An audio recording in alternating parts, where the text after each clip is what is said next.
지난 2월 4일이 입춘이었습니다. 겨울의 기온이 물러가고 이제 봄의 기운이 와야 할 때인데 오늘 아침 기온이 몇 도인지 아십니까? 영하 13도. 체온 기온은 이렇게 보니까 영하 20도까지 내려갔다 그러는데, 그러나 이미 봄은 우리에게 왔습니다. 아멘 소리가 없네요. 저는 지난주 출퇴근을 하면서 들리는 새들의 소리를 듣고 그것을 느낄 수 있었습니다. 무엇보다 오늘처럼 추운 인생의 겨울 같은 시간을 지나고 있더라도 우리에겐 부활의 주 예수님이 계시기에 언제나 봄의 생명력 가운데 살 수 있습니다. 꽃샘추위가 앞으로 찾아오겠지만 항상 봄의 생명력과 기쁨 속에 살아갈 수 있기를 간절히 기도합니다. 오늘 말씀인 고린도전서 14장에서 가장 많이 나오는 단어가 무엇인지 아십니까? 15번 나옵니다. 방언입니다. 방언. 그래서 제가 오늘 여러분께 두 가지 방언을 하겠습니다. 한번 이렇게 해석할 수 있는 분이 계시면 손을 들어서 말씀해 주십시오. 해석의 은사가 있는 분, 통역의 은사가 있는 분이십니다. 이시텐요 민땡꼬르 혹시 아십니까? 저기 모르시겠어요? 그러면 한 가지 더 하겠습니다. 아마 이것은 혹시 아실지 모르겠어요. 그죠? Dios es bueno todo el tiempo. 아시는 분이 좀 있으신 것 같아요. 이건 스페니쉬입니다. 다음 거 한번 볼까요? 이 뜻입니다. God is good all the time. 이렇게 반응이 나와야 되는데 이시텐요 민떼꼬르.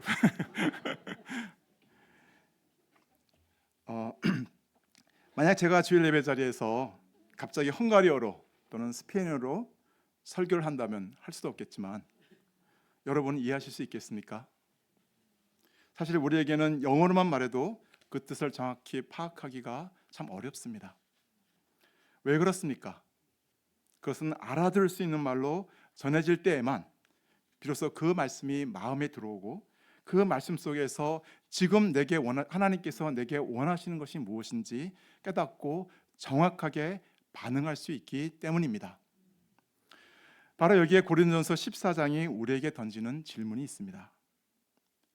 하나님이 우리에게 주신 신령한 은사들은 모두 하나님의 귀한 선물들입니다. 그러나 더 중요한 것은 그 선물을 무엇을 위해 그리고 어떻게 사용하느냐입니다. 이 질문은 성숙한 그리스도인의 삶과 건강한 교회를 세워가는 데 중요합니다. 그렇다면 우리는 어떻습니까? 하나님께 주신 이 여러 은사들을 자기 만족이나 자기 과시를 위해서가 아니라 정말로 교회를 세우는 데 쓰고 있습니까? 이 시간 말씀을 통해 주님 주신 은사들로 우리가 어떻게 신앙의 집을 성숙하게 세워갈 수 있는지 함께 배워갈 수 있기를 간절히 기도합니다. 오늘 말씀의 제목은 덕을 세우기 위해서 하라입니다. 함께 26절 말씀을 같이 한번 읽어보겠습니다. 시작. 그런즉 형제들아 어찌할까? 너희가 모일 때 각각 찬송치도 있으며 가르치는 말씀도 있으며 계시도 있으며 방언도 있으며 통역함도 있나니 모든 것을 덕을 세기 위하여 하라. 은혜와 사랑이 충만하신 하나님 아버지 감사합니다. 이 거룩한 주일을 허락해 주셔서 주님께 나와 예배드리게 하심을 감사합니다. 생명의 말씀을 통해 저에게 주신 주님의 소망과 뜻을 밝히 깨닫고 또 주의 기뻐하시는 성숙한 믿음의 삶을 살아갈 수 있기를 간절히 기도합니다. 이 시간 아무 자격 없는 죄인이 주의 말씀을 들고 섰습니다. 오직 주님의 뜻만이 또 주님의 영광만이 이 시간 드러나게 도와주시옵소서. 죄인은 감사드렸고 예수 그리스도 이름으로 기도드렸습니다. 아멘. 1절을 보십시오. 바울은 고린도 교회에 있었던 은사 문제를 말하기 전에 먼저 은사 사용의 방향에 대해서 말하고 있습니다. 고린도전서 13장에서 강조한 것처럼 사랑을 추구하라는 것입니다. 그리고 그 사랑의 목적을 가지고 신령한 것들, 즉 은사들을 사모하라는 것입니다. 사실 하나님께서 우리에게 은사를 주신 것은 내가 특별하게 보이게 하려고 주신 것은 아닙니다. 그 은사로 다른 사람을 살리기 위해 주신 것입니다. 그래서 그 목적을 가지고 은사들을 사모하되 특별히 예언의 은사를 구하라고 합니다. 그런데 여기서 말하는 예언은 단순히 미래를 맞추는 것은 아닙니다. 하나님의 뜻을 지금 여기에 있는 사람들이 알아듣도록 선포하는 것입니다. 구약 시대에는 선지자들을 통해 예언이 사람들에게 주어졌습니다. 선지자들은 하나님 편에 서서 하나님의 말씀을 선포하고 백성들이 하나님께 돌아오도록 회개를 촉구하는 사명을 감당했습니다. 또 백성들이 회개하지 않을 때에는 심한 기근과 질병과 전쟁으로 심판하실 것을 경고하였습니다. 이처럼 선지자들은 자신의 뜻을 전하지 않고 철저하게 하나님께 받은 말씀만을 백성들에게 전하였습니다. 이를 통해 백성들을 위로하고 잘못된 길에서 돌이키고자 하셨습니다. 그러나 이제 성경이 완성된 후에는 성경 안에 하나님의 뜻이 온전히 계시되어 있습니다. 그래서 특별히 예언을 하라는 말씀은 성경 말씀을 잘 깨달아 가르치고 전함으로 공동체를 세우는 일을 더욱 사모하라는 말씀입니다. 그러면 방언은 무엇이며 왜 방언보다 예언하기를 더 원하라고 권면합니까? 2절을 보십시오. 바울은 방언을 부정하지는 않습니다. 나중에 보면 바울을 다른 사람보다 많이 하는 것에 대해 하나님께 감사하였습니다. 근데 원래 방언의 본래 뜻은 혀라는 뜻입니다. 텅, 영어로 보면 텅으로 되어 있거든요. 그러니까 언어입니다. 사도행전 2장의 오순절 성령 강림 사건에서는 방언은 각 나라 사람들이 자기 언어로 하나님이 하신 일을 듣게 하는 외국어 형태로 나타났습니다. 반면 고린도전서 14장에서의 방언은 대체로 성령에 의해 말해지는 이해되지 않는 영적인 언어입니다. 즉 하나님께 드려지는 비밀스러운 기도입니다. 그래서 방언은 성령 안에서 하나님과 교제하고 감사하며 찬양하는 영적 수단이 될 수 있습니다. 또 말하는 사람에게 위로와 유익이 되고 개인의 신앙을 세우는 은사이기도 합니다. 그런데 바울이 지적하는 문제는 그 방언을 알아듣는 자가 없다는 것입니다. 공예배 자리에서 해석 없이 알아들을 수 없는 이런 말이 계속되면 그것이 아무리 뜨겁더라도 공동체는 함께 아멘할 수 없습니다. 결국 그 말은 다른 이들에게 비밀로 남고 교회는 세워지지 못합니다. 또한 고린도 교회 일부 성도들은 방언의 방언을 은사의 전부처럼 절대시하며 방언을 기준으로 영적 등급을 나누고 구별하였습니다. 그 결과 교회 안에는 무질서와 혼란이 생겼습니다. 그래서 바울은 방언보다는 예언을 강조합니다. 왜냐하면 예언은 사람들이 이해할 수 있도록 하나님의 말씀을 잘 분별하여 전하기 때문에 듣는 이들의 삶에 열매가 맺히기 때문입니다. 3절을 보십시오. 한번 다 함께 읽어보겠습니다. 시작. 그러나 예언하는 자는 사람에게 말하며 덕을 세우며 권면하며 위로하는 것이요. 바울은 그 열매를 덕을 세우며 권면하며 위로한다고 말합니다.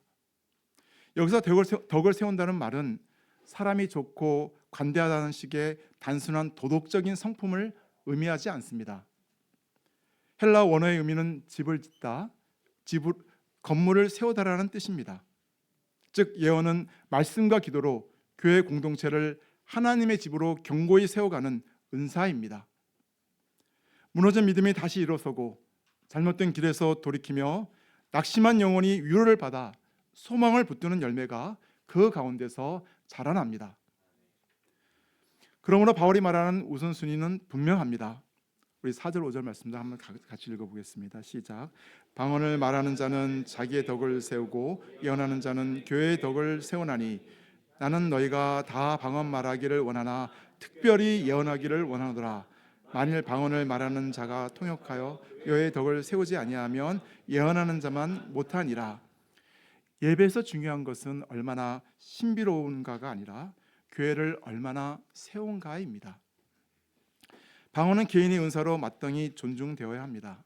그러나 공예배와 말씀 사역에서는 각 사람과 전체 공동체를 함께 세울 수 있도록 말씀과 기도가 분명하고 이해가 되게 선포되어야 합니다. 그래서 방언이라도 통역이 있어 회중이 이해하고 아멘할 수 있다면 그 또한 교회를 세우는 유익이 될 수도 있습니다. 결국 모든 은사와 사역의 목적은 한 가지입니다. 하나님의 교회를 건강하게 세우는 것, 하나님의 집을 함께 지어가는 것입니다. 바울은 이런 원리를 자신에게 적용합니다. 6절을 보십시오. 만약 자신이 고린도 성도들에게 가서 전혀 알아들을 수 없는 방언으로 말했다면 그들에게 그것이 무엇이 유익하겠냐는 것입니다. 서두에서 말씀드린 것처럼 헝가리어로 이시텐요 민땡꼬르 좀 외웁시다. 우리 헝가리에 있는 우리 리브가 우리 선교사님을 생각하면서 이시텐요 예, 민땡꼬르 예, 아멘. 근데 만약에 이런 말을 모르는 상태에서 아무리 크게 외쳐도 또 아무리 간절하게 부르셔도 그 말은 지금 이 자리에 있는 저희들에게는 그 의미가 전달되지 않기 때문에 아무런 유익이 없습니다. 그래서 바울은 악기 비유를 통하여 분명한 소리와 분명하지 못한 소리를 대조합니다. 7절, 8절을 보십시오. 여기서 피리는 관악기를 대표하고 거문고는 영어로 보면 하프와 같은 현악기를 대표합니다. 그런데 생명 없는 이런 악기들이 소리를 내되 음계를 따라 또 악보를 따라 정확하게 분별되지 않는다면 그것은 의미 없는 소음일 뿐입니다. 오케스트라에서 연주를 하기 전 각기 악기들이 한꺼번에 음을 조율하는 소리를 상상해 보십시오. 그 소리와 지난 여름 수양회 때 우리 다은 자매님이 연주했던 곡을 떠올려 보십시오. 어떤 곡인지 기억나십니까? 바이올린으로 Amazing Grace입니다. 한번 같이 한번 들어볼까요? 그때 추억으로 한번 돌아가 보겠습니다.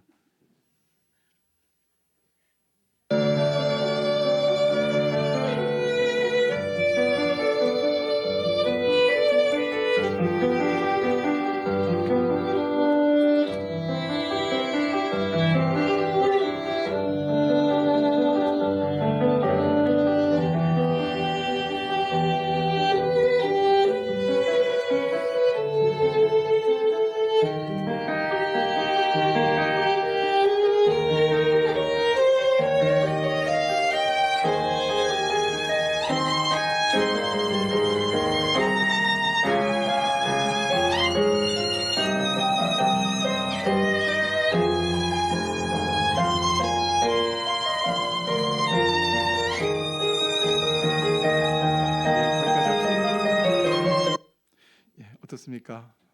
그때 감동이 몰려오십니까? 우리 올해에도 이런 아름다운 음악을 들을 수 있기를 기도합니다. 또 전쟁터에서의 나팔 소리도 마찬가지입니다. 전진하라, 퇴각하라, 또는 숨어라 등등의 뜻을 갖고 나팔을 부려야 하는데 나팔수가 스트레스가 쌓인다고 마구 부르되면 어떻게 되겠습니까? 아마 모든 부대원들은 우왕좌왕하다가 몰살당하게 될 것입니다. 9절을 보십시오. 다 함께 한번 읽어보겠습니다. 시작. 이와 같이 너희도 혀로서 알아듣기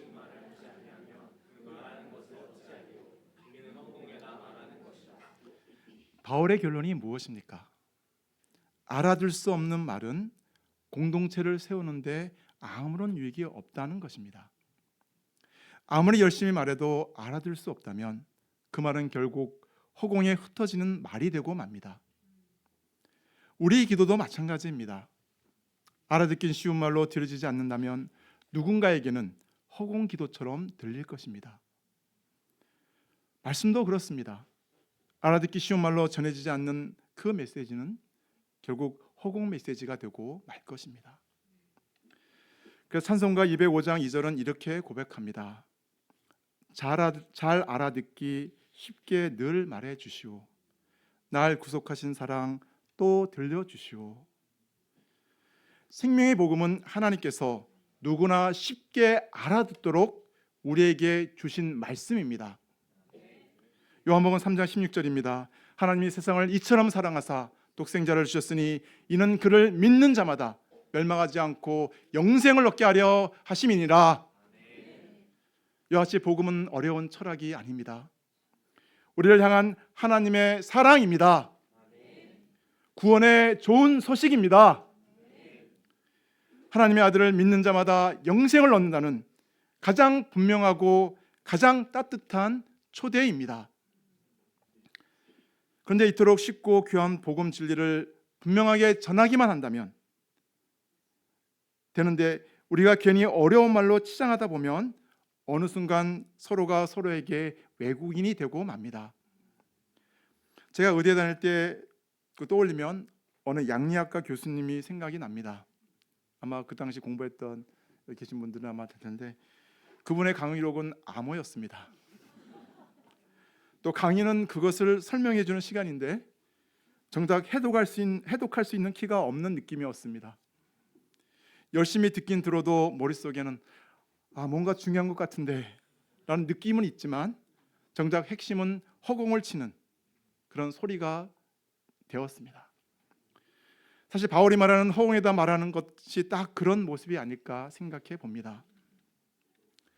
그래서 바울은 13, 14절에서 방언을 말하는 자는 통역하기를 기도하라고 권면합니다.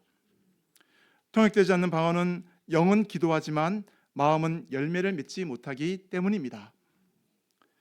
다시 말해 방언으로 드리는 기도는 성령 안에서 하나님께 드려지는 기도일 수는 있지만 이해가 따라오지 않게 되면 방언을 말하는 그 사람 자신에게조차 아무런 열매를 맺지 못한다는 것입니다. 18, 19절을 보십시오. 바울은 방언을 모르는 사람이 아니었습니다. 오히려 내가 너희 모든 사람보다 방언을 더 말함으로 하나님께 감사하노라 라고 고백할 만큼 그 유익을 아는 사람이었습니다. 그럼에도 바울은 교회에서의 말을 이렇게 정리합니다. 다 함께 19절 말씀을 읽어보겠습니다. 시작. 그러나 교회에서 내가 남을 가르치기 위하여 깨달은 마음으로 5마디 말을 하는 것이 1만 마디 방언으로 말하는 것보다 나으니라.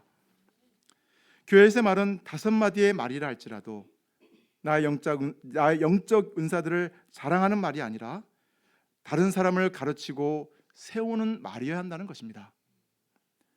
여기서 바울이 말하는 5마디의 말은 그 말의 분량을 말하는 것이 아닙니다. 그 말이 만들어내는 유익을 말합니다. 즉 자신을 드러내는 말이 아니라 다른 사람을 살리는 말, 혼자만 뜨거워지는 말이 아니라 그 말을 듣는 사람이 이해하고 함께 아멘으로 화답하는 믿음이 세워지는 말이라면 5마디라도 충분하다는 것입니다. 그래서 바울은 1만 마디의 신비로운 말보다 한 사람의 마음에 복음이 들어가고 삶이 변화되게 하는 그 5마디가 더 귀하다고 말하고 있습니다. 결국 눈높이 말씀 공부, 또 눈높이 메시지를 통해 한 사람이라도 예수님의 생명의 세계, 구원의 세계, 진리의 세계로 인도하는 것이 더 중요하고 더 가치가 있다는 것입니다. 20절을 보십시오.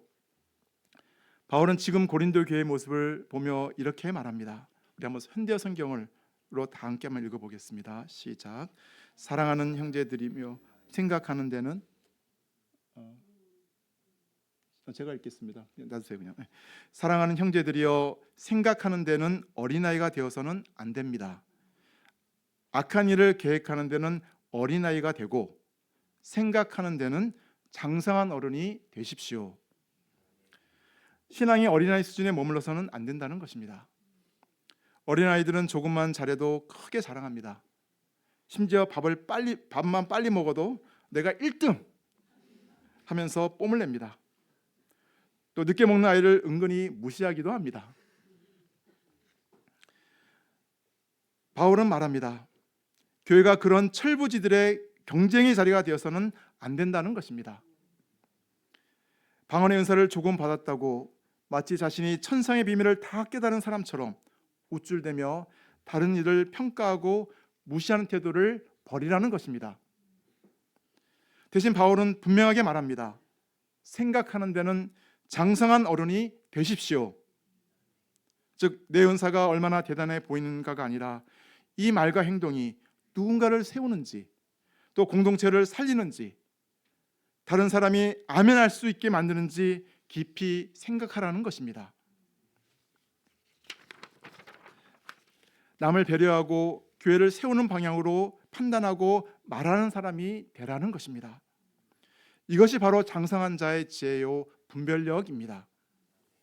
동시에 바울은 또 한 가지를 말합니다. 악에 대해서는 어린아이가 되라는 것입니다. 악을 잘 아는 사람이 되지 말고, 악에 익숙해지는 사람이 되지 말고, 악에 물들지 않는 갓난아이와 같은 순수함을 지키라는 것입니다. 이런 모습이 성령의 은사를 받은 교회가, 또 우리가 걸어가야 할 길입니다. 그런데 여기서 바울이 말하는 생각에 장성한 어른은 머리로만 성숙해지는 것이 아닙니다. 가장 먼저 드러나는 것이 어딘지 아십니까? 이 장성함이 바로 말입니다. 맞습니다. 성숙한 생각은 결국 성숙한 언어로 나타납니다. 그래서 바울이 방언과 예언을 말하면서 계속 알아듣는 말, 아멘할 수 있는 말, 교회를 세우는 말을 강조하고 있습니다. 우리의 삶과 사역에서 말이 주는 힘과 영향력은 얼마나 큽니까? 말 한마디가 사람의 마음에 깊은 상처를 남기기도 하고, 또 말 한마디가 낙심한 영혼을 일으켜 세우기도 합니다. 성경은 이렇게 표현합니다. 경우에 합당한 말은 아로새긴 은쟁반의 금사가 아니라, 때에 맞는 말, 필요한 자리에서 건네는 한마디는 값싼 말이 아니라 은쟁반 위에 올린 금사과처럼 귀하고 아름답다는 것입니다. 그래서 생각에 장성한 사람은 상황을 보며 말을 바꿀 줄 아는 사람입니다. 정말 죽겠네 가 목까지 차오르는 순간에 정말 죽게 있네 라고 말할 수 있는 사람입니다. 불평의 언어를 믿음의 언어로, 절망의 언어를 소망의 언어로 바꾸는 사람입니다. 교회 안에서나 가정에서나 사람과의 관계에서 일어나는 갈등을 들여다보면 공통점이 있습니다. 결국 서로가 서로의 말을 제대로 이해하지 못하고 오해가 쌓이고, 거기에 부정적인 말들이 더해지면서 마음의 거리가 멀어지는 것입니다. 그래서 우리는 비판과 비방과 비난의 말보다 감사와 감동과 감탄의 말로 응답하는 훈련이 필요합니다. 쓰리비가 아니라 쓰리감입니다. 내 입술에 자꾸 쓰리비가 떠오르면 쓰리감을 또 훈련하십시오. 감사합니다. 감사합니다. 원망과 불평, 교만한 말보다 칭찬하고 지지하며 격려하는 말이 공동체를 세우고 가정을 세웁니다. 하나님께서 우리에게 이런 장성한 지혜를 주셔서 교회 안에서 서로를 살리는 말의 은사, 즉 예언의 은사를 풍성하게 부어주시고 우리가 피차덕을 세우는 공동체가 되게 하시기를 간절히 기도합니다.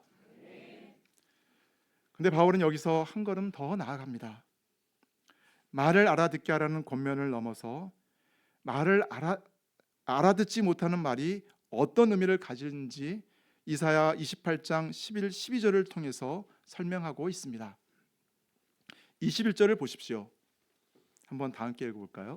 시작.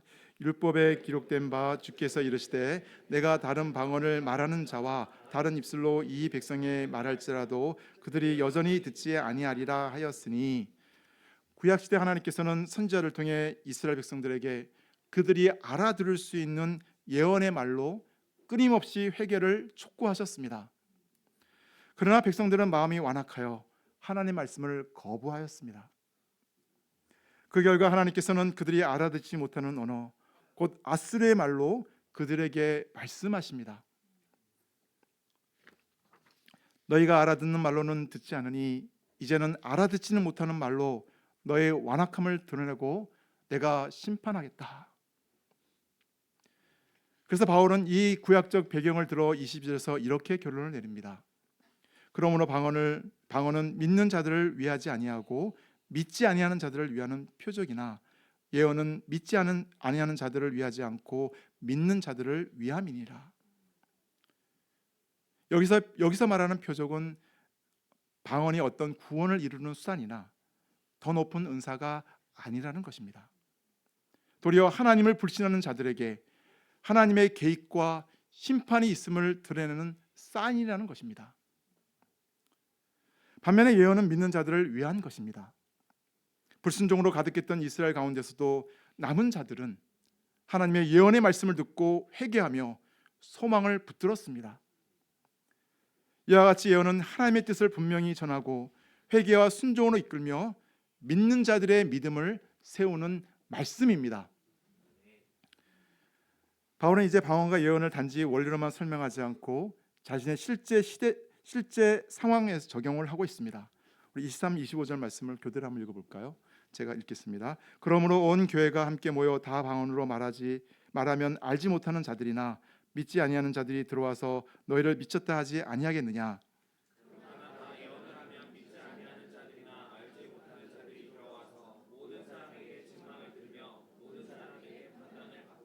그 마음에 숨은 일들이 드러나게 되므로 엎드려 하나님께 경배하며 하나님이 참으로 너희 가운데 계신다 전파하리라. 교회에 알지 못하는 사람들과 아직 믿지 않는 사람들이 각기 다른 모습으로 찾아옵니다. 죄의 짐을 지고 나온 사람, 풀리지 않는 인생 문제를 안고 나온 사람, 지쳐 위로를 구하는 사람, 삶의 의미를 찾는 사람들입니다. 그들의 교회의 문턱을 넘는 이유는 저마다 이렇게 다르지만 그들에게 가장 필요한 것은 하나입니다. 바로 복음입니다. 죄사함의 복음, 위로의 복음, 소망의 복음, 그리고 삶의 의미와 목적을 밝혀주는 진리의 복음입니다. 그런데 만약 예배 현장에서 모두가 알아들을 수 없는 말만 쏟아낸다면 어떻게 되겠습니까? 방언이 신비롭게 보일 수는 있어도 자칫하면 이 사람들 미쳤다는 인상을 남겨 그 마음의 문을 닫게 만들 것입니다. 이렇게 공동체 예배에서 통역 없이 방언만 난무하는 상황은 복음이 들어갈 길을 막는 장벽이 될 수 있습니다. 우리 목자님들 가운데도 한 분은 어릴 때 교회 갔는데 예배 중 기도 시간에 사람들이 갑자기 알아들을 수 없는 말로 방언을 하기 시작하더랍니다. 그리고 어떤 어른이 오셔서 너도 방언을 받아야 한다 라고 하면서 가슴을 툭툭 쳐서 너무 놀라 당황해서 다시는 그 교회를 가지 않았다고 합니다. 그런 경험이 있지 않으십니까? 많이 있는 것 같습니다. 이게 보면은. 그러나 반대로 예언, 곧 하나님의 말씀이 이해할 수 있는 방식으로 선포될 때는 전혀 다른 일이 일어납니다. 바울은 책망을 듣고 판단을 받는다고 말하고 있습니다. 이는 사람에게 정죄당한다는 뜻이 아닙니다. 말씀이 빛처럼 비추어 잠들어 있던 양심이 깨어나고 자기 삶이 하나님 앞에서 정직하게 드러나게 된다는 것입니다. 25절 그 마음에 숨은 일들이 드러나게 되므로 라는 말씀처럼 하나님의 말씀은 사람의 그 겉모습을 넘어서 마음 깊은 곳까지 만져주십니다. 그리고 마침내 하나님께 엎드려 경배하며 참으로 하나님이 너희 가운데 계신다 라고 고백하게 합니다. 이것이 말씀의 능력입니다. 생명을 살리고 마음을 돌이키며 변화시키는 능력입니다. 역사적으로 보아도 언제나 하나님의 말씀이 살아 역사할 때 영적인 부흥이 일어났습니다. 그러나 반대로 말씀이 약해지고 인간적인 생각과 자랑이 강해질 때 교회는 약해지고 침체와 부패의 길을 걸어갔습니다. 그러므로 교회 공동체는 무엇보다 예언의 말씀, 곧 하나님의 말씀을 가르치고 배우고 선포하는 일에 힘써야 합니다. 그럴 때 믿지 않는 자들이 회개하고 거듭나며 성도들이 자라나 하나님의 충성된 동역자로 세워지는 견고한 신앙 공동체가 될 수 있습니다. 지난주 전국 청년 대학생 수양회를 통해 우리는 이것을 목격하고 체험하였습니다. 말씀을 섬긴 목자님들이나 소감을 발표했던 형제 자매님들 속에 역사하신 살아계신 하나님을 만날 수 있었습니다. 무엇보다 그들의 말씀과 간증을 직접 참석해서 들었던 분들이나 또 줌으로 들었던 모든 분들이 나의 인생 속에도 찾아와 나를 만져주시고 하나님의 어린 양 예수 그리스도의 그 생명의 피, 사랑의 피를 부어주시는 것을 체험하였습니다. 생명의 말씀을 통한 이 구원의 역사, 부흥의 역사는 바로 이 십자가에 달려 죽으신 또 그리고 부활하신 예수님의 간절한 소원이기도 합니다.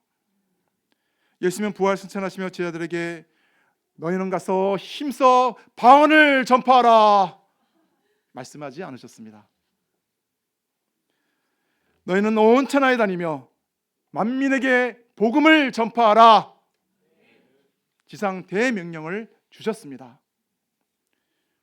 이제 예수 그리스도의 사랑과 생명을 받은 우리가 힘써야 될 것이 무엇입니까?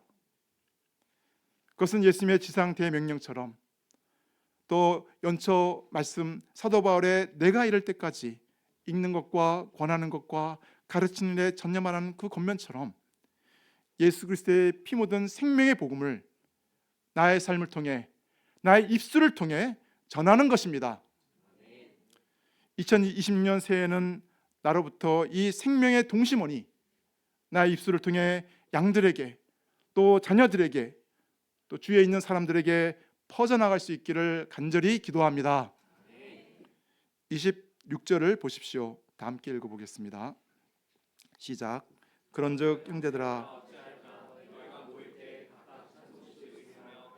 말씀도 있으며 빛도 있으며 방언도 있으며 통역함도 있나니 모든 것을 덕을 세우기 위하여 하라. 바울이 이제 방언을 포함한 여러 은사를 교회 내에서 어떻게 사용해야 하는지 세세하게 마치 아버지가 자식에게 훈계하듯 말하고 있습니다. 당시 예배에는 찬양하는 사람, 또 말씀을 가르치는 사람, 계시를 말하는 사람, 방언을 말하는 사람, 통역하는 사람 등 다양한 은사를 가진 사람들이 있었습니다. 바울은 이 모든 것을 덕을 세우기 위해 하라고 권면합니다. 구체적으로 방언도 많아야 세 사람까지 차례를 따라 행하며 통역자가 없으면 교회 내에서는 잠잠하라고 명령합니다. 예언도 여러 사람이 동시에 말하는 것이 아니고 질서 있게 세 사람까지 서로 분별하도록 하였습니다. 또 다른 사람에게 계시가 있으면 먼저 예언하던 사람은 잠잠하라고 하였습니다. 그 이유는 하나님은 무질서의 하나님이 아니라 화평의 하나님이시기 때문입니다. 이런 질서의 원칙은 당시 고린도 교회 내에 있었던 무질서로 인한 혼란을 잠재우고 하나님의 말씀에 집중하도록 하기 위함이었습니다. 또한 당시 예배 혼란 가운데 하나는 일부 여성들의 무분별한 발언 문제도 있었던 것으로 보입니다. 34, 35절을 보십시오. 우리 자매님들만 한번 읽어볼까요? 한번 읽어보겠습니다. 시작.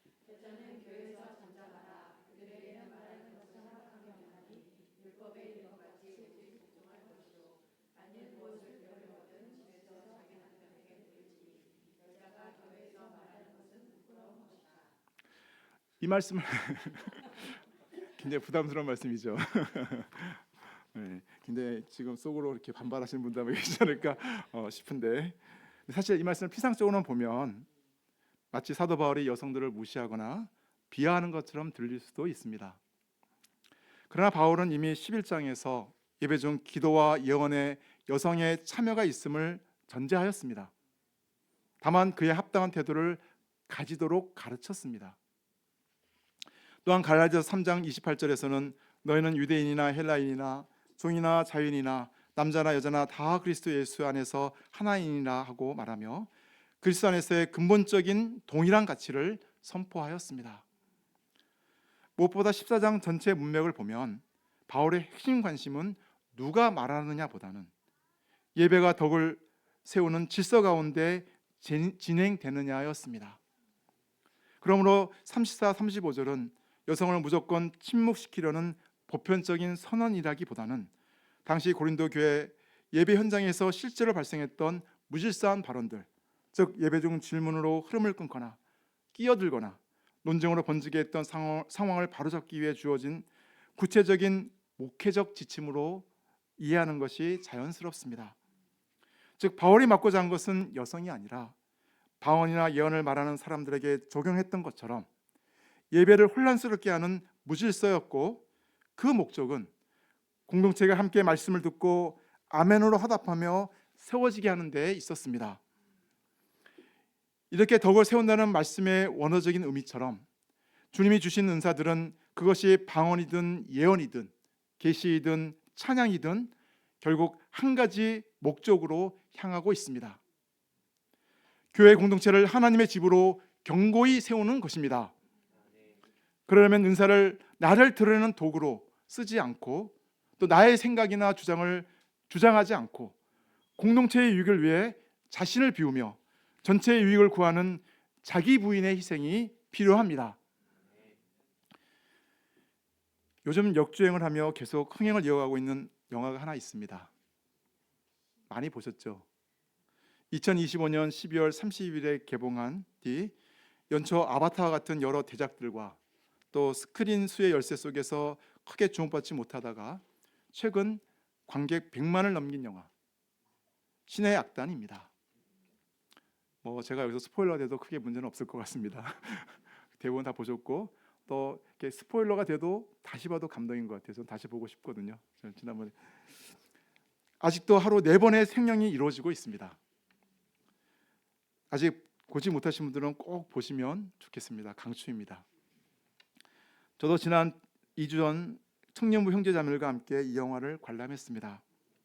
영화 속 주인공은 공산당 간부입니다. 그는 서방 세계에서 자금 지원을 받기 위해 어쩔 수 없이 기독교 악단을 만들고 공연을 준비합니다. 그런데 당에서는 공연이 끝나면 당원들을 모두 처형하라는 지령을 내렸습니다. 그런데 준비 과정에서 반전이 일어났습니다. 그 간부가 단원들과 함께 찬송가를 부르고 성령을 읽는 가운데 자신도 모르게 은혜를 받기 시작한 것입니다. 여기서 한번 거기에 나왔던 영화 한 장면을 잠깐 보겠습니다.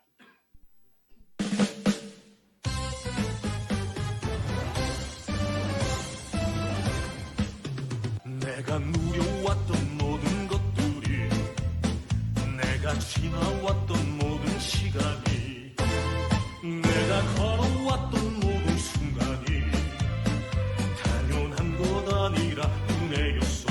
모든 것이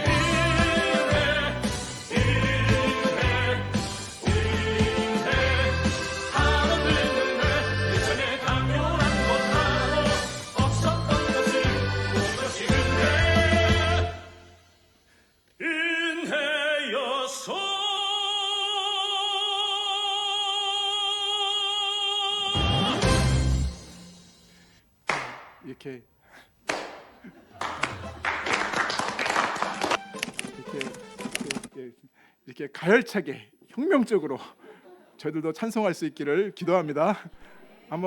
이번에는 한번 이런 곡 한 곡 좀 뽑으면 좋겠어요.